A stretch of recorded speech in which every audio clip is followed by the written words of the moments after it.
નમસ્કાર વિદ્યાર્થી મિત્રો, આપણું સ્વાગત છે આપણી વિડિયો લેક્ચરની શૃંખલાની અંદર। તો બાળકો, આપણે વાત કરી રહ્યા છીએ કિરણ પ્રકાશ શાસ્ત્રની અંદર, અને તમને યાદ જ હશે કિરણ પ્રકાશ શાસ્ત્રની અંદર અગાઉના લેક્ચરની અંદર આપણે ચર્ચા કરી હતી ગોળીય સપાટી દ્વારા થતું વક્રીભવન, અને આપણે બોર્ડમાં પૂછાય એવા એક અગત્યના પ્રશ્નોનું સમીકરણ તાર્યું હતું। તમને આઈડિયા હશે, સેજ થોડું રિવિઝન કરીએ અને ત્યારબાદ આગળ ચાલીએ। તો ગોળીય સપાટી દ્વારા થતું વક્રીભવન, ગોળીય સપાટી દ્વારા થતા વક્રીભવનની અંદર આપણે એક કોઈક પારદર્શક માધ્યમ છે, આ ઘટ માધ્યમ છે N2, N1 એ કોઈ પાતળું માધ્યમ છે, અને આપણું કોઈ કિરણ પાતળા માધ્યમમાંથી ઘટ માધ્યમમાં પ્રવેશે છે અને ત્યારે તેનું વક્રીભવન થાય છે। આ કેસની આપણે કોઈક ચર્ચા કરી હતી। બાળકો, આજે તો તમને પ્રશ્નો તમારી મને ડિરાઈવ કરતા પણ આવડતો હશે અને આ ફોર્મ્યુલા પણ આવડતું હશે। તો ચાલો થોડીક ફોર્મ્યુલામાં ડિસ્કશન કરીએ। અહીંથી કંઈક પ્રતિબિંબ અહીંયા મળે છે। તો જ્યારે આપણે ગોળીય સપાટી દ્વારા થતા વક્રીભવનની ચર્ચા કરીએ તે દરમિયાન જો પ્રકાશનું કિરણ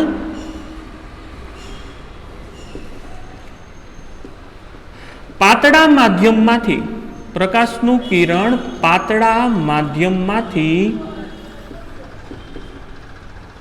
ઘટ માધ્યમમાં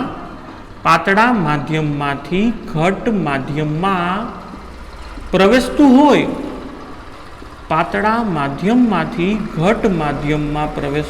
ત્યારે આપણને ફોર્મ્યુલા મળી હતી N2/V, V એટલે પ્રતિબિંબ અંતર, N2 એટલે ઘટ માધ્યમ, minus N1/U is equal to N2 minus N1/R।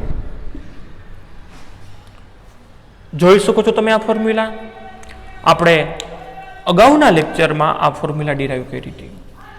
હવે માની લો કે અહીંયા તો પ્રકાશનું કિરણ પાતળા માધ્યમમાંથી ઘટ માધ્યમમાં પ્રવેશે। કદાચ જો પ્રકાશનું કિરણ ઘટ માધ્યમમાંથી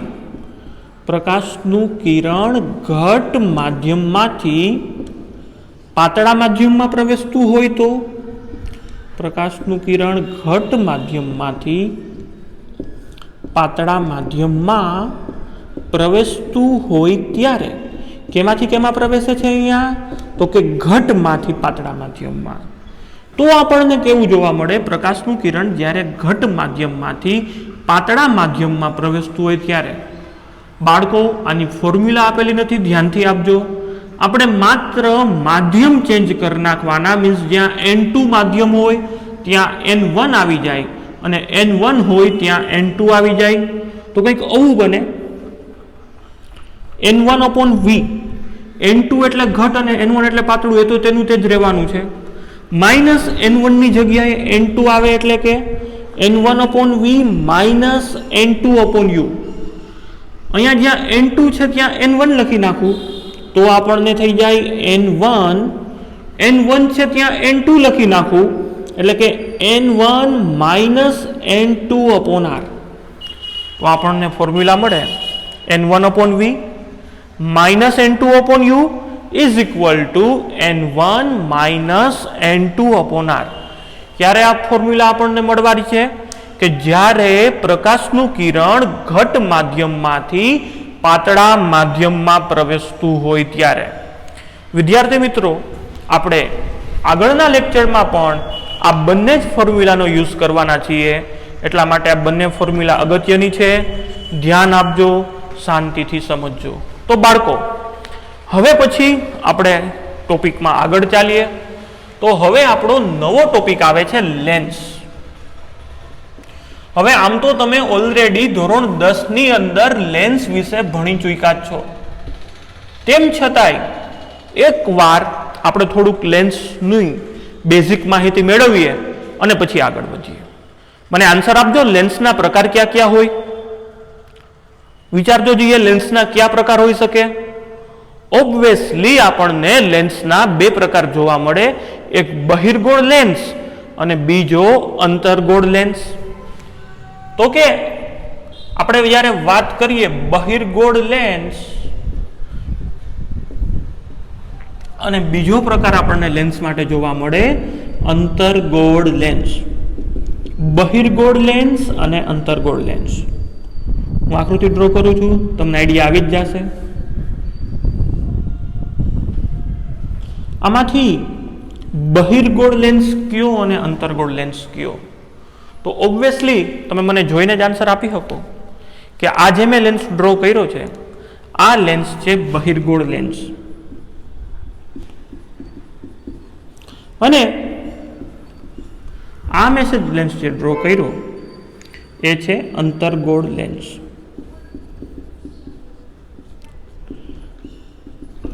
તો વિદ્યાર્થીઓ, હવે આપણે જ્યારે લેન્સમાં વાત કરીએ ત્યારે લેન્સને બે વક્રીભવનકારક સપાટી હોય.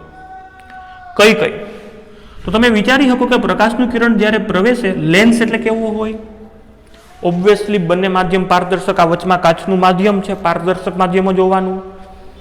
તો કે લેન્સમાં બે વક્રીભવનકારક સપાટીઓ કઈ રીતના?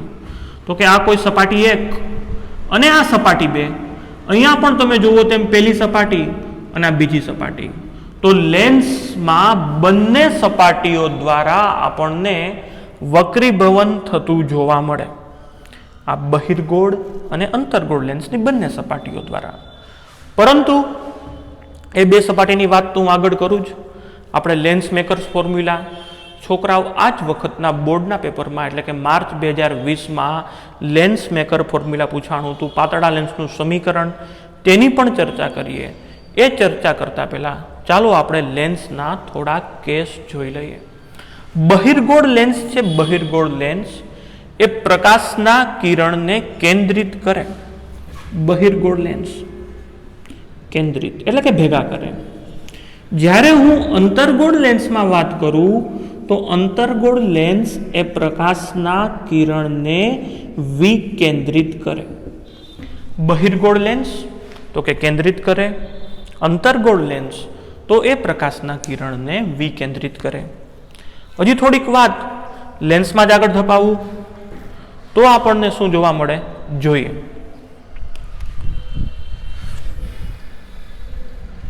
જોજો છોકરાઓ, આ કોઈ બહિર્ગોળ લેન્સ છે અને અત્યારે હું તમને એ જ કેસ કહું છું કે જે તમે ધોરણ 10 સુધી શીખેલા છો. આ કોઈ લેન્સની મુખ્ય અક્ષ, પણ લેન્સની મુખ્ય અક્ષ પસાર ક્યાંથી થાય? તો કે લેન્સનું ઓપ્ટિકલ સેન્ટર એટલે કે લેન્સના ઓપ્ટિકલ કેન્દ્ર O માંથી પસાર થતી લેન્સની મુખ્ય અક્ષ. બાળકો સમજો, લેન્સને બે વક્રીભવનકારક સપાટી હોવાથી, બે ગોળીય સપાટી હોવાથી લેન્સને બંને ગોળીય સપાટીના વક્રતા કેન્દ્ર, ઇન શોર્ટ લેન્સને બે વક્રતા કેન્દ્ર હોય. આ કહી દઉં વક્રતા કેન્દ્ર C1 અને આ બાજુ કહી દઉં, પણ જેટલા અંતરે આ વક્રતા કેન્દ્ર C1 એટલા જ અંતરે ઓપ્ટિકલ સેન્ટરથી અંતર આપણે મેઝર કરતા હોય આ વક્રતા કેન્દ્ર C2. રીઝન, લેન્સને બે વક્રીભવનકારક સપાટી હોય. એની વાત હું આવનારા લેક્ચરમાં કરવાનો છું, આ બે વક્રીભવનકારક સપાટીવાળી વાત. તો જે રીતના વક્રતા કેન્દ્ર હોય એ જ રીતના મુખ્ય કેન્દ્ર હોય. તો કે મુખ્ય કેન્દ્ર કઈ રીતના નક્કી કરવું?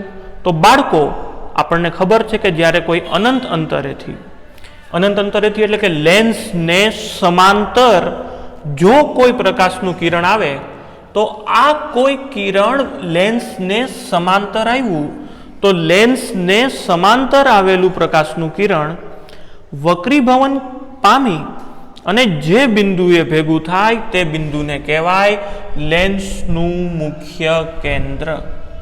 તો આ કોઈ બિંદુ મેં અહીંયા ભેગું કર્યું, આ લેન્સનું મુખ્ય કેન્દ્ર F2. લેન્સને મુખ્ય કેન્દ્ર પણ 2 હોય, આ મુખ્ય કેન્દ્ર F1, 2 મુખ્ય કેન્દ્ર 2 વક્રતા કેન્દ્ર.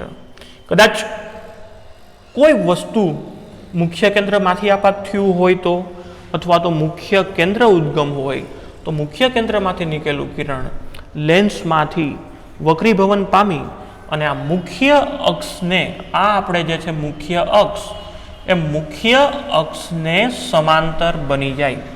ચાલો આપણે પહેલા વહેલા લેન્સના અલગ અલગ કેસ લઈ લઈએ. ખાલી બેઝિક વસ્તુ ખબર પડી તો ઘણું. આપણે આને શું કહેશું તો કે લેન્સનું ઓપ્ટિકલ સેન્ટર, એટલે કે ઓપ્ટિકલ કેન્દ્ર. આ શું છે તો કે લેન્સનું મુખ્ય કેન્દ્ર. ફરી પાછું ઓપ્ટિકલ સેન્ટર અને મુખ્ય કેન્દ્ર.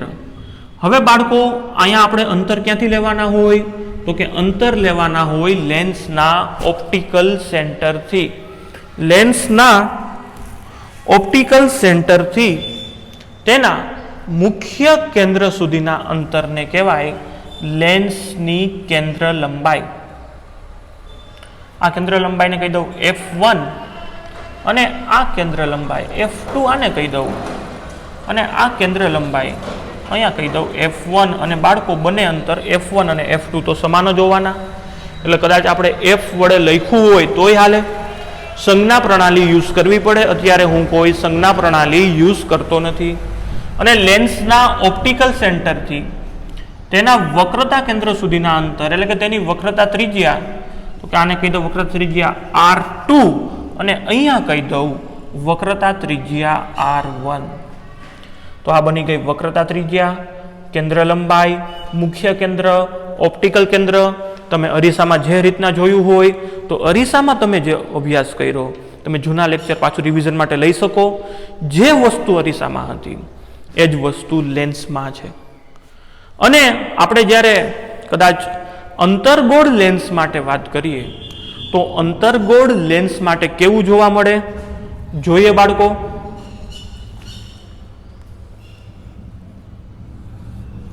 આ કોઈ અંતર્ગોળ લેન્સ છે, તો આપણે જ્યારે અંતર્ગોળ લેન્સનું આ કોઈ મુખ્ય અક્ષ, મુખ્ય કેન્દ્ર, કોઈ અનંત અંતરેથી આવે પ્રકાશનું કિરણ, તો એને કેન્દ્રિત કરવાની જગ્યાએ વક્રીભવન પામી અને વિકેન્દ્રિત કરે.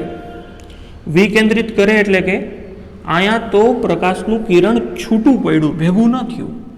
તો આપણે અહીંથી આમ ખેંચી અને ધરાર પરાણે ભેગા કરીએ તો એ જે બને એ શું બને? લેન્સનું મુખ્ય કેન્દ્ર. તો આ આપણને જોવા મળ્યું અંતર્ગોળ લેન્સનું મુખ્ય કેન્દ્ર, આ જોવા મળ્યું બહિર્ગોળ લેન્સનું મુખ્ય કેન્દ્ર. ચાલો પહેલાં આપણે લેન્સ દ્વારા થોડાક આપણે 3 કેસની ચર્ચા કરીએ કે લેન્સ દ્વારા પ્રતિબિંબ જોવા કઈ રીતના મળી શકીએ તેની ચર્ચા કરીએ.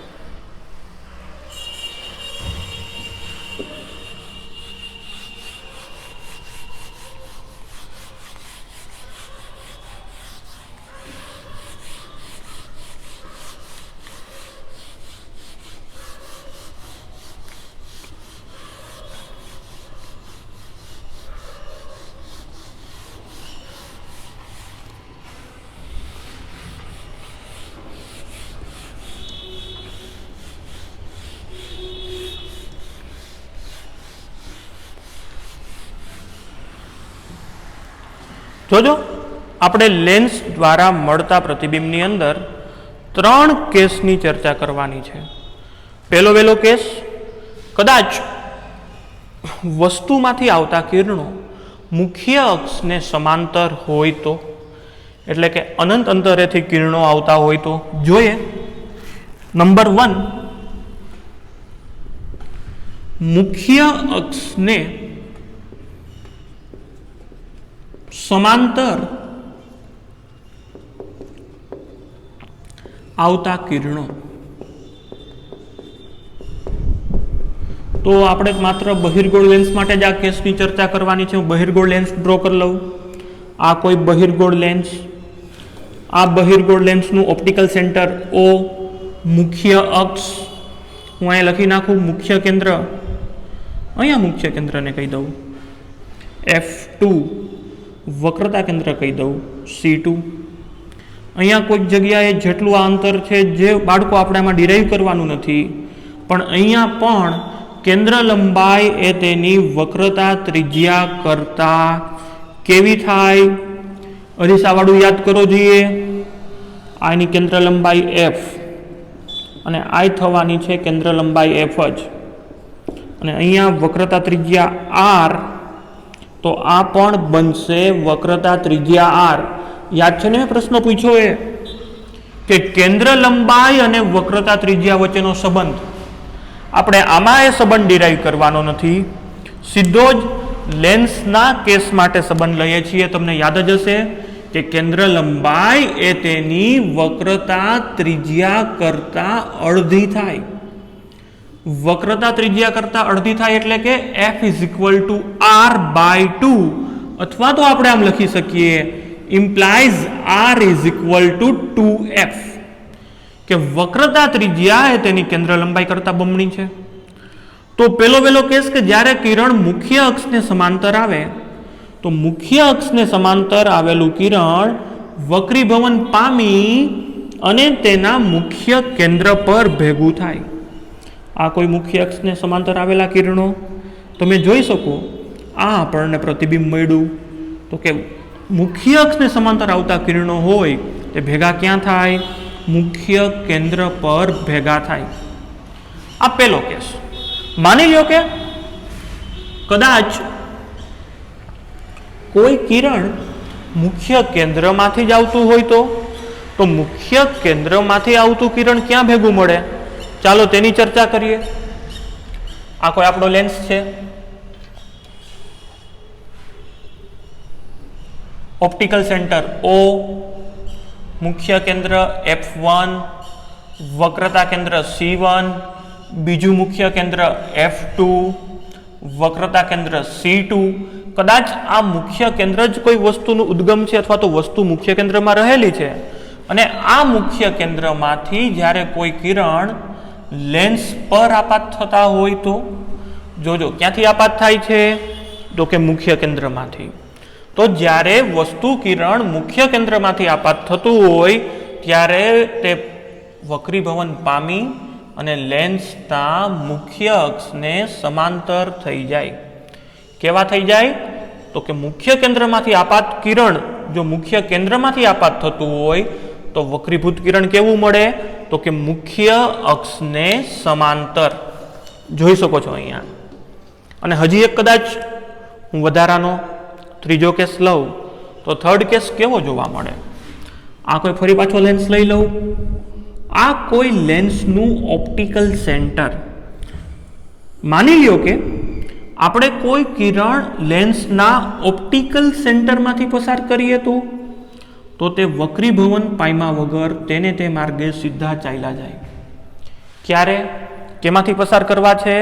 તો કે લેન્સના ઓપ્ટિકલ સેન્ટર O માંથી। જોજો કદાચ અહીંથી આ રીતના હું પસાર કરું, શું થયું? અહીંયા કોઈ આપણને વક્રીભવન જોવા મળ્યું નહીં। ક્યારે વક્રીભવન જોવા ન મળ્યું?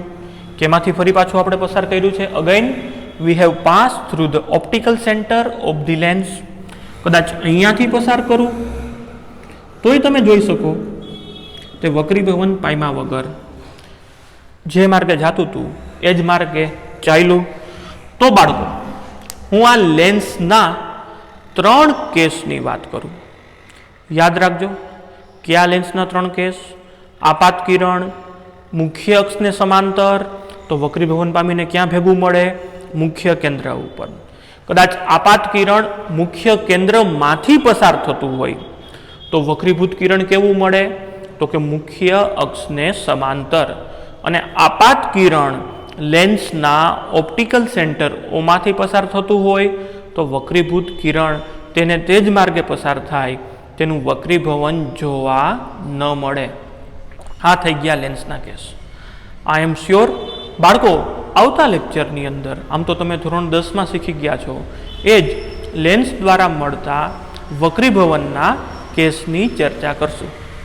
Thank you so much. નમસ્કાર।